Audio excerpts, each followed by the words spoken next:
How do you go about diagnosing intermittent car problems? Welcome to Mercie J, where compassion and craftsmanship come together. I'm Rick Smith. So first of all, when we do any form of diagnostic, it's important to use the scientific method. And basically what that means is we form a hypothesis.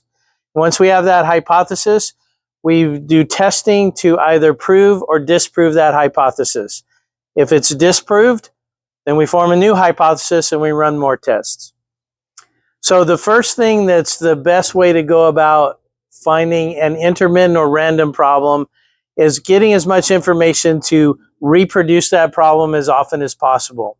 So here at our shop, we prefer to go for a ride with the consumer and have them show us exactly what's going on with their car.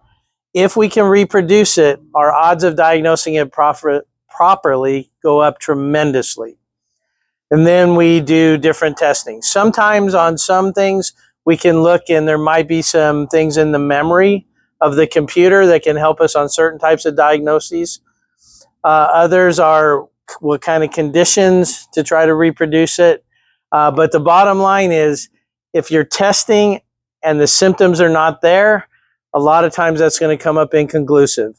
So bottom line is on intermittent, we have to reproduce it as much as possible so that we can form that proper hypothesis and do the necessary tests to determine it.